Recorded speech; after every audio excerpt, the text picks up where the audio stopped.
Students, welcome to my channel. आज हम अपना लेक्चर नंबर 4 कवर करेंगे लर्निंग का। फर्स्ट लेक्चर में हमने व्हाट इज़ लर्निंग कवर किया था, बेसिक फीचर्स कवर किए थे, पैराडाइम्स ऑफ लर्निंग कवर किया था। सेकेंड लेक्चर में हम क्लासिकल कंडीशनिंग में आ गए थे। थर्ड लेक्चर भी हमारा क्लासिकल कंडीशनिंग पे था, जिसमें हमने उसके बेसिक प्रिंसिपल पढ़े थे, जैसे एक्विजिशन, जनरलाइजेशन, डिस्क्रिमिनेशन और आपकी टेम्परल अरेंजमेंट के हिसाब से जो कंडीशनिंग होती है, डिले, ट्रेस, वो सारे हमने किस में कवर किए थे, लेक्चर नंबर 3 में।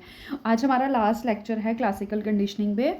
तो ये क्या चीज़ आ गई, एक्सेप्शन टू दी रूल। ठीक है, कि कौन कौन सी एक्सेप्शन हैं क्लासिकल कंडीशनिंग के रूल्स पे, जो वो रूल्स उसमें बने थे उसके एक्सेप्शनल केसेस आई हैं। ठीक है, तो बाकी वीडियोस के लिए आप प्लेलिस्ट में जाके देख सकते हैं, और प्रीवियस जो आपके नोट्स वगैरह हैं उनके लिए आप टेलीग्राम लिंक को ज्वाइन कर सकते हैं, और जो हम एमसीक्यू वाली सीरीज़ कर रहे हैं उसकी पीडीएफ भी आपको द माइंड क्वेश्चन ग्रुप में मिल जाएगा। टेलीग्राम लिंक दिया रहता है डिस्क्रिप्शन में, और प्रीवियस वीडियोस का भी। और अगर वीडियो अच्छी लगेगी तो लाइक करना, चैनल को सब्सक्राइब करना और वीडियो को शेयर भी करना। तो चलो अब हम स्टार्ट करते हैं।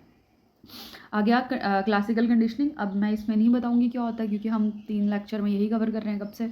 अब आ गया सबसे पहले एक्सेप्शन टू द रूल में। सबसे पहला रूल क्या आ गया आपका, biological constraints and characteristics of conditioned stimulus and unconditioned stimulus affect the acquisition of a conditioned response।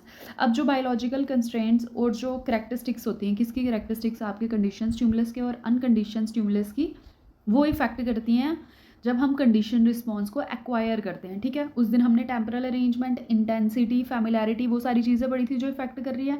इधर हम बोल रहे हैं बायोलॉजिकल कंस्ट्रेंट भी इफेक्ट करते हैं। बायोलॉजिकल कंस्ट्रेंट आपके होते क्या हैं, biological constraint on learning, tendency of some species to acquire some form of conditioning less rarely than other species do.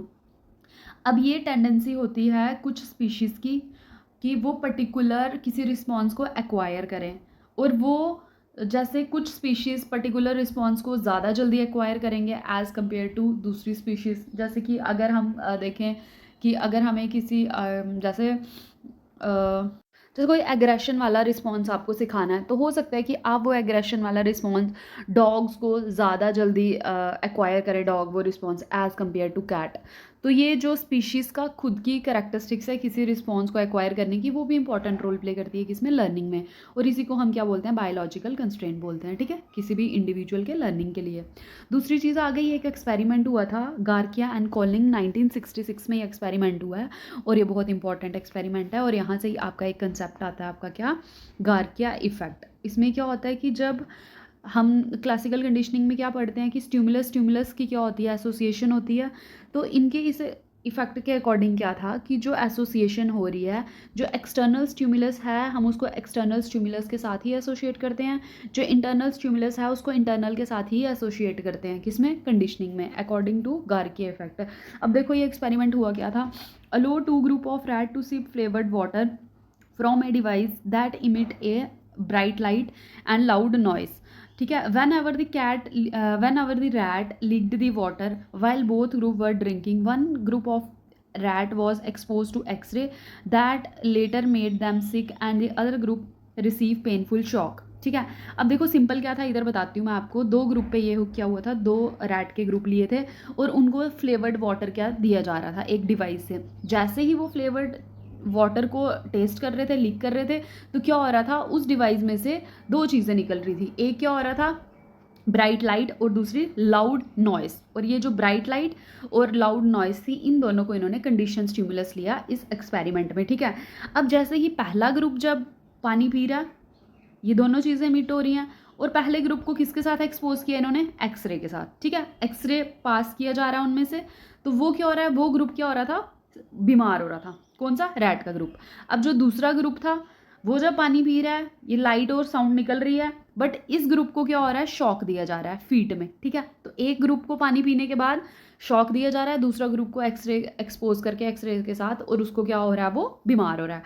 अब जो पहला ग्रुप था ना, इसने क्या किया, learn to avoid flavoured water but not light और नॉइस। अब जो पहला ग्रुप था इसने किस चीज़ को अवॉइड करना स्टार्ट किया, फ्लेवर्ड वाटर को अवॉइड करना स्टार्ट किया, बट इसको लाइट और नॉइस से कोई प्रॉब्लम नहीं हो रही थी।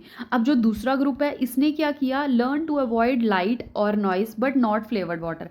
अब दूसरे ग्रुप ने क्या किया ना कि लाइट और साउंड को इसने इग्नोर करना स्टार्ट किया, अवॉइड करना स्टार्ट किया, बट फ्लेवर्ड वाटर को इसने अवॉइड नहीं किया। इसने फ्लेवर्ड को किया, इसने नहीं किया, ठीक है। तो इनके अकॉर्डिंग, क्लासिकल कंडीशनिंग के अकॉर्डिंग क्या था, according to classical conditioning both group learn to avoid 3 stimulus. जो दोनों ग्रुप थे उनको 3 स्टिमुलस को अवॉइड करना था क्लासिकल कंडीशनिंग के अकॉर्डिंग। वो स्टिमुलस कौन से, flavoured water, light and sound, इन तीनों को अवॉइड करना था। But the stimulus are followed by strong uncondition stimulus, इसको फॉलो कर रहे थे क्योंकि sickness caused by x-ray and painful shock. But दोनों का क्या हुआ, रिजल्ट अलग आया। ऐसा सा आपका सेटअप था, ठीक है, कि ऐसे करके फ्लेवर्ड वाटर और लाइट और साउंड प्रोड्यूस करी जा रही थी, एक को शॉक मिल रहा था, दूसरे बीमार हो रहे थे। इनके अकॉर्डिंग 1, 2 और 3 ये तीनों कंडीशन स्टिमुलस थे। तो जो 2 ग्रुप थे उनको इन तीनों को इग्नोर करना चाहिए था, तीनों स्टिमुलस को। बट इन्होंने क्या किया, जो पहला ग्रुप है जिसको शॉक मिल रहा है, तो शॉक वाले ने सिर्फ किसको इग्नोर किया, जो सिक हो रहा है शॉक के बाद। अच्छा, शॉक वाला सिर्फ किसको, इन 2 को इग्नोर कर रहा है, और इलनेस वाला सिर्फ फ्लेवर्ड वाटर को कर रहा है। तो यहाँ से गार्किया इफेक्ट आया था आपका, कि जो हम इंटरनल स्टिमुलस की एसोसिएशन करवाते हैं, इंटरनल से करवाते हैं, और जो एक्सटर्नल की करवाते हैं, एक्सटर्नल को हम एसोसिएट करते हैं। जैसे इलनेस कुछ इंटरनल है, तो यानी कि वो कुछ कंज्यूम कर रहा है, इस वजह से बीमार हो रहा है, तो पहले ग्रुप ने ये एसोसिएशन करवाई। और जो दूसरा ग्रुप क्या हो रहा है, उसको पता है कि शॉक बाहर से मिल रहा है, तो बाहर से ये चीज़ें आ रही हैं, तो उन्होंने इसका एसोसिएशन करवाया, ठीक है, जो अभी हमने पढ़ा गार्किया इफेक्ट। अब इधर से बढ़ते हैं। Rat who had been shocked avoided drinking when they were tested with light and sound but not when they were tested with sweet water, ठीक है, जो मैंने आपको अभी बताया। Rat who become ill avoid drinking when they were tested with sweet water but not when they were tested with light and sound, ठीक है। तो जिनको शॉक मिला था उन्होंने लाइट और साउंड को अपोज करना स्टार्ट कर दिया, अवॉइड करना स्टार्ट कर दिया, और जो बीमार होने थे उन्होंने वाटर को कंज्यूम करना बंद कर दिया, वो क्या, स्वीट वाटर को। In short, rat and other organism are predispose to associate nausea and dizziness with something that will consumed. जिसको हम कंज्यूम कर रहे हैं, इसका मतलब हम बीमार उसकी वजह से हो रहे हैं, यानी कि flavoured water. And to associate pain and something they will seen और हियर द नॉइस और द लाइट। तो जो आपका गार्किया इफेक्ट है वो क्या बोल रहा है कि हम इंटरनल स्टिमुलस को इंटरनल के साथ एसोशिएट करते हैं और एक्सटर्नल को एक्सटर्नल के साथ करते हैं। उन्होंने इस एक्सपेरिमेंट में वो चीज़ प्रूव करी, जो कि हमने क्लासिकल कंडीशनिंग में ऐसा कोई कंसेप्ट नहीं पढ़ा था। दूसरी चीज़ क्या आ गई, although the rat who receive x-ray did not get sick immediately. अब जिन रैट को एक्सरे एक्सपोज किया था, एक्सरे पास करवाया था उनसे, वो एकदम से बीमार नहीं हुए। They still acquire an aversion to taste of flavour water, और उनको जो अवर्जन डेवलप हुआ किसके लिए, फ्लेवर्ड वाटर के लिए, वो भी लेट हुआ, एकदम से नहीं हुआ, क्या हुआ, लेट हुआ। तो इसका मतलब this finding contradict the condition classical conditioning that is uncondition stimulus follow condition stimulus with very short interval time. उधर हमने पढ़ा था कि जो कंडीशन स्टिमुलस और अनकंडीशन स्टिमुलस है उसके बीच में टाइम इंटरवल बहुत कम होता है, 0.2 से लेके 2 सेकेंड तक पढ़ा था ना। तो ये उस चीज़ को भी अपोज कर रहा है कि उसके अवर्जन डेवलप होने में टाइम लगा, एकदम से नहीं हुआ। और ऊपर का हमने क्या पढ़ा कि जो इंटरनल स्टिमुलस है उसको इंटरनल के साथ एसोशिएट करते हैं और एक्सटर्नल को एक्सटर्नल के साथ एसोशिएट करते हैं, ठीक है। अब आ गया इसकी दूसरी चीज़ जो कंट्राडिक्ट करती है, कंडीशनिंग टेस्ट अवर्जन, ठीक है, ब्रेकिंग ऑल द रूल्स। इसने सारे रूल्स को ब्रेक कर दिया, किसके रूल्स को, क्लासिकल कंडीशनिंग के। A type of conditioning in which uncondition stimulus usually internal cue associated with nausea or vomiting occur several hours after the condition, classical condition, ठीक है, occur several hours after condition stimulus and leads to a strong condition stimulus and unconditioned association in a single trial। अब इसमें क्या हो रहा था ना कि ये एक टाइप ऑफ कंडीशनिंग है जिसमें क्या होता है, एक अनकंडीशन स्टिमुलस यानी कि ये किसको ले रहे हैं, अनकंडीशन, आपका नोजिया और जो वॉमिट है, अक्कर सेवरल आवर्स, ये बहुत देर के बाद हो रहा है। जब आप कोई नॉवल फूड को टेस्ट कर रहे हो उसके बहुत देर के बाद आपको वॉमिट वाली फीलिंग आ रही है, बट उससे भी क्या हो रहा है, एसोसिएशन स्ट्रांग हो रही है। जैसे अभी आपने क्या किया, आपने कोई आइसक्रीम खाई, कोई ड्रिंक किया, तो एकदम से आपको जो वॉमिट या नोजिया वाली फीलिंग नहीं आएगी, बहुत देर के बाद आएगी। बट फिर भी वो जो आप पर्टिकुलर एक फूड खा रहे हो और उसकी वजह से ये जो आपको वॉमिट या नोजिया फील हो रहा है, इसके टाइम गैप ज़्यादा है, बट जो एसोसिएशन है वो बहुत ज़्यादा स्ट्रॉन्ग होती है और वो सिंगल ट्रायल में हो जाती है। जो कि हमारी क्लासिकल कंडीशनिंग सिंगल ट्रायल में नहीं हो रही थी। Can usually we establish with a single trial, ठीक है, और बार बार पेयर नहीं करना होता है। Condition taste aversion has been reported when the condition stimulus were presented hour before, ये जो मैंने अभी आपको बताया। फिर आ गया condition taste aversion are extremely resistant to extension, in fact they may last life long. और इसका जो एक्सटेंशन है या रेजिस्टेंस टू एक्सटेंशन है बहुत ज़्यादा स्ट्रॉन्ग है, इतनी जल्दी ख़त्म नहीं होता। अगर एक बार आपने किसी चीज़ के लिए अवर्जन आपका डेवलप हो गया तो, और हो सकता है वो लाइफ लॉन्ग रहे और सिंगल ट्रायल में हो रहा है, ठीक है। तो ये क्लासिकल कंडीशनिंग को टोटली अपोज कर रहा है। फिर आ गया आपका क्लासिकल कंडीशनिंग एक कॉग्निटिव प्रोसेस। अब क्लासिकल कंडीशनिंग का कॉग्निटिव प्रोसेस क्या आ जाता है या कॉग्निटिव पर्सपेक्टिव क्या आता है, बिकॉज ऑफ इन्होंने बोला क्लासिकल कंडीशनिंग एक कॉग्निटिव क्या है आपका प्रोसेस है। क्यों? क्योंकि उसमें हम प्रिडिक्टिव इन्फॉर्मेशन को प्रिडिक्ट करते हैं और उसमें हमारी एक्सपेक्टेशन इंपॉर्टेंट रोल प्ले करती हैं कि एक स्टिमुलस के आने के बाद हमें एक्सपेक्टेशन होती है कि अब दूसरा स्टिमुलस आएगा, तो हम चीज़ों को अवॉइड करना स्टार्ट करते हैं, ठीक है। अब देखो, conditioning fail to occur when uncondition stimulus and condition stimulus are paired in a random manner. अब इनके अकॉर्डिंग है कि जब इनके अकॉर्डिंग क्या क्लासिकल कंडीशनिंग फेल हो जाती है, कंडीशनिंग फेल होती है जब हम अनकंडीशन स्टिमुलस और कंडीशन स्टिमुलस को रैंडम मैनर में क्या करते हैं, पेयर करते हैं। हमें उनको पेयर करने के लिए कंसिस्टेंट वे में दोबारा दोबारा सेम चीज़ को पेयर करना होता है, ये नहीं कि अभी कर लिया और नेक्स्ट टाइम आपने कुछ और चीज़ पेयर कर ली। Subject can not acquire any form expectation then an unconditioned stimulus will indeed follow presentation of ये, ठीक है। because therefore for conditioning to occur the unconditioned stimulus and conditioned stimulus pairing must be consistent। तो जो pairing है वो consistent होनी चाहिए, random नहीं होनी चाहिए। अब दूसरी चीज़ आ गई आपकी ब्लॉकिंग। ब्लॉकिंग क्या आ गया, the fact that conditioning to one stimulus में be prevent by previous conditioning to other stimulus. अब ब्लॉकिंग में क्या होता है कि हो सकता है, जैसे हम डॉग वाली एग्जांपल पढ़ रहे थे कि हमने पहले कंडीशनिंग डॉग की किससे करवाई हुई है, जैसे ये कंडीशनिंग है, फूड से सैलिवेशन हो रही है, बेल और फूड से सैलिवेशन आपकी, और बेल क्या कर रही है, आपको सैलिवेशन आ रही है, तो ये क्या हो रहा है आपका, बेल आ गई कंडीशन स्टिमुलस और आपके सैलिवेशन क्या आ गया, कंडीशन रिस्पॉन्स। अब नो लाइट, अब हम क्या करें कि अगर सेकंड स्टिमुलस को इंट्रोड्यूस कर दें, अब क्या कर रहे हैं हम, लाइट प्लस फूड, तो अगर सैलिवेशन आने लगी, सैलिवेशन तो आ रही है फूड की वजह से ही पहले, फिर हमने क्या किया, पहले बेल से करवाई है, फिर हम लाइट से करवाने स्टार्ट हो गए तो सैलिवेशन। अब जो लाइट के साथ आप करवा रहे हो तो रिस्पॉन्स नहीं आएगा, क्यों, because the meat powder is already predict by the bell. क्योंकि मीट पाउडर या फिर फूड पहले से उसकी प्रिडिक्शन जो डॉग है वो किससे लगा रहा है कि बेल बजेगी तभी फूड मिलेगा, ना कि लाइट की वजह से मिलेगा। The light provide no new information, तो लाइट कोई भी उसको न्यू इन्फॉर्मेशन नहीं प्रोवाइड कर रही है, therefore it is a little predictive value to the subject and fail to become condition stimulus. तो इसलिए जो ये लाइट है इसकी प्रिडिक्टिव वैल्यू कम है, तो अगर प्रिडिक्टिव वैल्यू कम है तो वो प्रिडिक्ट नहीं कर पा रहा कि इसकी वजह से भी फूड आ रहा है, तो रिस्पॉन्स नहीं आएगा। बट अब अगर हम हायर ऑर्डर कंडीशनिंग की बात करें, जैसे बेल क्या आ गया आपका, फर्स्ट ऑर्डर कंडीशनिंग क्या आ गई आपकी, बेल आ गया ये, ठीक है।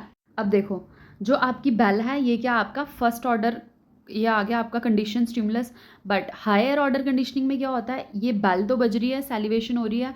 अब देखो, क्लासिकल कंडीशनिंग में हम क्या करते हैं, बड़ा इंपॉर्टेंट पॉइंट है कि जो हमारा कंडीशन स्टिमुलस है और अनकंडीशन जो आपका स्टिमुलस है, आप इसकी पेयरिंग करते हो क्लासिकल कंडीशनिंग में। बट हायर ऑर्डर कंडीशनिंग में क्या होता है कि जो हमारा कंडीशन स्टिमुलस है उसके साथ हम सेकंड कंडीशन स्टिमुलस की पेयरिंग करते हैं।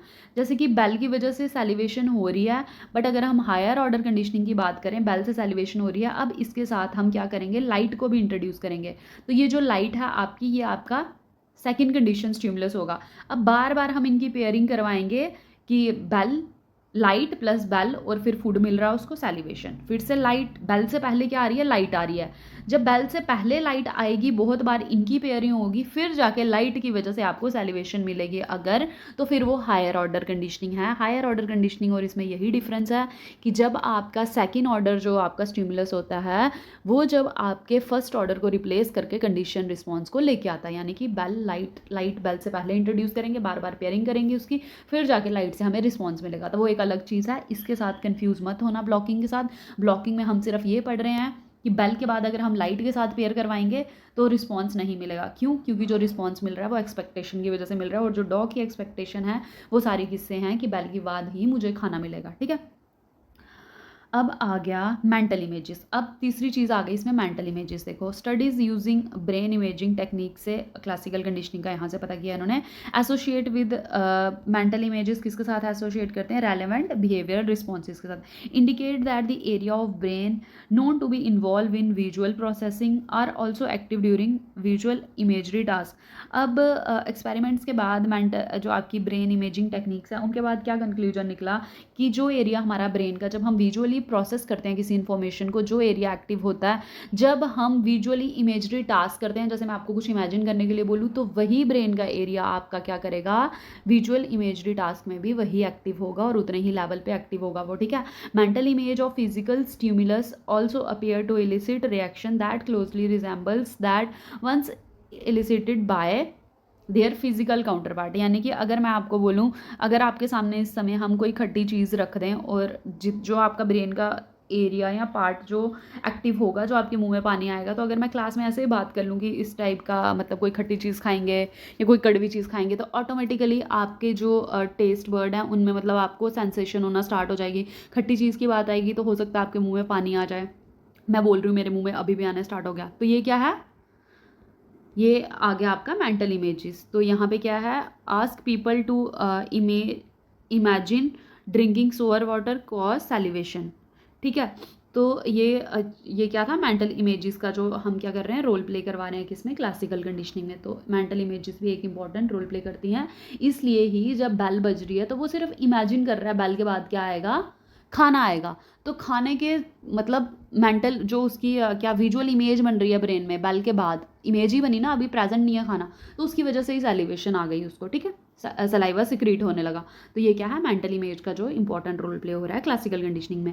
तो ये सारे हमारे क्या थे? एक्सेप्शनल रूल्स थे और कॉग्निटिव प्रोसेस था, ये सब हम कवर कर चुके हैं, ठीक है। अब ये भी हमने कर दिया, प्रिंसिपल्स हमने कर लिया, हायर ऑर्डर कंडीशनिंग मैंने आपको बता दिया। तो इसी के साथ हमारा क्लासिकल कंडीशनिंग कंप्लीट हो रहा है। बाकी जो लीटर प्लीटर और उसके बाद एल्बर्ट, उनके एक्सपेरिमेंट आपको खुद से पढ़ने हैं, ठीक है। और अगर वीडियो अच्छी लगी होगी तो लाइक करना, चैनल को सब्सक्राइब करना, वीडियो को शेयर भी करना साथ वालों के साथ। नोट्स के लिए आपको वीडियो देखनी पड़ेगी, अब मैं नोट्स अपलोड नहीं करती हूँ चैनल पे, ठीक है। Thank you.